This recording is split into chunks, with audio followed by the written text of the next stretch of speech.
One of Bernays' main clients was the giant United Fruit Company.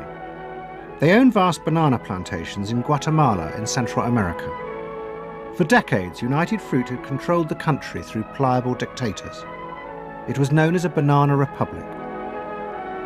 But in 1950, a young officer, Colonel Arbenz, was elected president. He promised to remove United Fruit's control over the country. And in 1953, he announced the government would take over much of their land.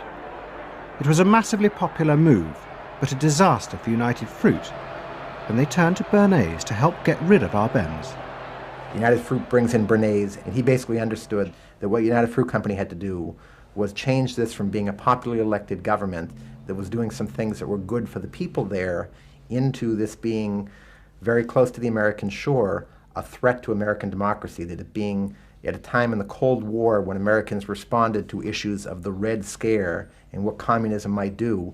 He was trying to transform this, and brilliantly did transform it into an issue of a communist threat very close to our shores, taking United Fruit again as a commercial client out of the picture and making it look like a question of American democracy, American values being threatened. In reality, Arbenz was a democratic socialist with no links to Moscow. But Bernays set out to turn him into a communist threat to America. He organized a trip to Guatemala for influential American journalists. Few of them knew anything about the country or its politics. Bernays arranged for them to be entertained and to meet selected Guatemalan politicians who told them that Arbenz was a communist controlled by Moscow. During the trip, there was also a violent anti-American demonstration in the capital. Many of those who worked for United Fruit were convinced it had been organized by Bernays himself. He also created a fake independent news agency in America called the Middle American Information Bureau. It bombarded the American media with press releases saying that Moscow was planning to use Guatemala as a beachhead to attack America. All of this had the desired effect. In Guatemala, the Jacobo Arbenz regime became increasingly communistic after its inauguration in 1951. Communists in the Congress and high governmental positions controlled major committees, labor and farm groups, and propaganda facilities. They agitated and led in demonstrations against neighboring countries and the United States. What was profoundly new in terms of what Bernays did is he took this menace to our backyard in Guatemala. For the first time, we saw Reds a couple hundred miles from New Orleans who Eddie Bernays had us believing were a true threat to us, that it was going to be a Soviet outpost in our backyard. But what Bernays was doing was not just trying to blacken the Arbenz regime. He was part of a secret plot. President Eisenhower had agreed that America should topple the Arbenz government, but secretly. The CIA were instructed to organize a coup.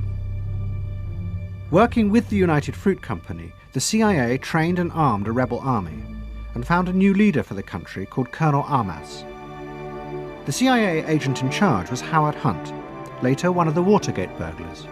What we wanted to do was have a terror campaign to terrify Arbenz particularly, terrify his troops, much as the German Stuka bombers terrified the population of Holland, Belgium, and Poland at the onset of World War II, and just rendered everybody paralyzed.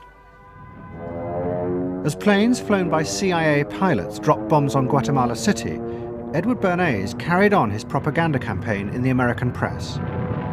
He was preparing the American population to see this as the liberation of Guatemala by freedom fighters for democracy. He totally understood that the coup would happen when the public and the press, when conditions in the public and the press allowed for a coup to happen, and he created those conditions. He was totally savvy in terms of just what he was helping create there in terms of this overthrow. But ultimately he was reshaping reality, reshaping public opinion in a way that's undemocratic and manipulative. On June the 27th, 1954, Colonel Arbenz fled the country, and Armas arrived as the new leader. Within months, Vice President Nixon visited Guatemala. In an event staged by United Fruit's PR department, he was shown piles of Marxist literature, that had been found, it was said, in the presidential palace. This is the first time in the history of the world that the communist government has been overthrown by the people. And for that we congratulate you and the people of Guatemala for the support they have given. And we are sure that under your leadership, supported by the people whom I have met by the hundreds on my visit to Guatemala, that Guatemala is going to enter a new era in which there will be prosperity for the people together with liberty for the people. Thank you very much for allowing us to see this exhibit of communism in Guatemala. You're welcome. And for dinner, see what Mother has for dessert. Banana gingerbread shortcake. Just another of the many tempting ways in which this nutritious fruit can be prepared. So now that you've seen where bananas come from before they reach your table, our journey to Banana Land is ended. We hope you enjoyed the trip. We know you like bananas.